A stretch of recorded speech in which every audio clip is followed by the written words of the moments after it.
আমার সোনার বাংলা, আমি তোমায় ভালোবাসি। চিরদিন তোমার আকাশ, চিরদিন তোমার আকাশ, তোমার বাতাস আমার প্রাণে প্রাণী বাজায় বাসি সোনার বাংলা, আমি তোমায় ভালোবাসি। নূর হিদায়া নূর হিসাম গাইছেন বাংলাদেশের জাতীয় সঙ্গীত, অথচ তিনি একজন মালয়েশিয়ান তরুণী। কিন্তু বরিশালের গৃহবধূ হওয়ায় স্বামীর সাথে বেড়াতে এসে গ্রামের মানুষের সাথে মিশে বাংলায় কথা বলা শিখেছেন। এই তরুণীর জন্ম শৈশব কেটেছে মালয়েশিয়ায়, কিন্তু ভালোবাসা এমনই এক মন্ত্র যা আত্মস্থ হয়ে গেলে দেশ, জাতি, কাঁটাতার অথবা ভাষার মতো জটিল সব সমীকরণও সরল হয়ে যায়। নূর হিসাম মালয়েশিয়ার ভান্তিং এলাকার বাসিন্দা। 2022 সালে বাংলাদেশের বরিশালের তরুণ সোহেল খলিফার সাথে ফেসবুকে পরিচয়। এক পর্যায়ে প্রেমের সম্পর্ক গড়ে ওঠে এবং 2024 সালে উভয় পরিবারের সম্মতিতে মালয়েশিয়ায় বিবাহ সম্পন্ন হয়। বিয়ের 2 বছর পর এই প্রথম স্বামীর সঙ্গে শ্বশুরবাড়ি বেড়াতে এসেছেন। বাঙালি রীতিতে এখানেও গায়ে হলুদ ও বাড়িতে বউ ভাতের আয়োজন করা হয়।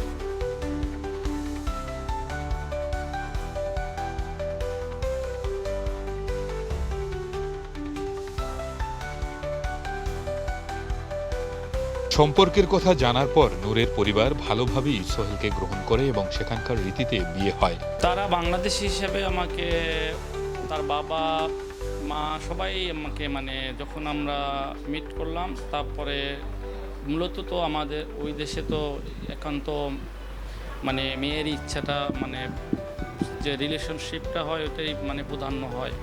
তো সেই ক্ষেত্রে ওর বাবা মা সবাই আমার সাথে ভালো, বা তারা এই সুসম্পর্ক বা তারাও বিষয়টা খুব ভালোভাবেই নিচ্ছে। তারপরে আমাদের আর কি বিবাহ বন্ধনাবদ্ধ হয়। Alhamdulillah, Bangladesh memang okey.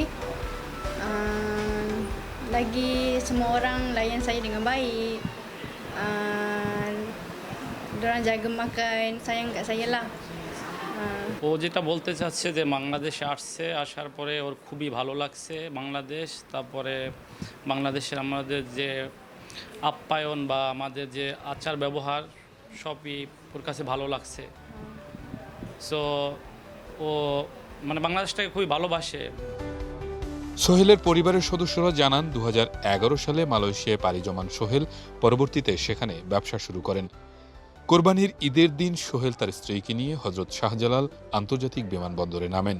এ সময় পরিবারের পক্ষ থেকে তাদেরকে ফুল দিয়ে বরণ করে নেওয়া হয়। আমাকে অনুমতি নিয়ে বিবাহ করছে, বউ আল্লাহর ইচ্ছে ভালোই বাংলা ভাষায় সে কথা বলে, বোঝে আমার কথা, সে বোঝে। আমরা আসলে খুবই আনন্দিত এই বিষয় নিয়ে, কারণ বাহিরের দেশের একটা মেয়ে আমাদের দেশের পুত্রবধূ হয়ে এসেছে, এটা আসলে আমাদের কাছে খুবই ভালো লাগে এবং আনন্দের একটা ব্যাপার। তারপরে মনে করেন আমাদের এলাকার লোকজন সবাই খুব আনন্দের সাথে গ্রহণ করে নিয়েছে, ঠিক আছে, এই ব্যাপারটা আরও ভালো লাগছে। এবং মনে করেন এর যে কথাবার্তা, এবং কিন্তু সুন্দর গানও গায়, ঠিক আছে, জাতীয় সঙ্গীতটাও খুব ভালো করে গাইতে পারে। এরপর টুকটাক 2-4টা ভাষা তো বলেই, ঠিক আছে। আমরা খুবই আনন্দিত এই বিষয়। নাতি বউ দেখে ভালো লাগছে, নাতি সম্পর্ক হয়, পাশাপাশি বাড়ি, আমরা খুব মিলেমিশে থাকি, এই আমাদের খুব আনন্দ লাগতেছে এবং ভালো লাগতেছে যে আমাদের দেশে একটা বিদেশি মেয়ে আসছে আমাদের বাংলাদেশে। এটা আমাদের একটা গর্ব মনে করি যে বিদেশি একটা মেয়ে আমার বাংলার সাথে সংসার করতে আসছে। খুব ভালো লাগছে, একটা আনন্দ যে বিদেশি একটা মেয়ে আমাদের দেশে আসছে, আমাদের কালচারটা তার কাছে কেমন লাগে আমাদেরও খুব ভালো লাগছে। ভাষা না বুঝুক আর না বুঝুক, দেখতে তো আমাদের কাছে খুব ভালো। আমরা সবাই খুব খুশি এবং ভাবি আমাদের সাথে মিলতাল দিয়ে খুব সুন্দরভাবে থাকতে পারতেছে এবং খুবই ভালো একটা মানুষ। আমরা চাই যে ভাইয়ের সাথে সারা জীবন এইভাবে থাকুক। এই তো সবাই দোয়া করবেন তাদের জন্যে। আমাদের ভাতিজা দীর্ঘদিন মালয়েশিয়ায় চাকরিরত ছিল, সেখানে তার জীবনসঙ্গী নিয়ে আসছে।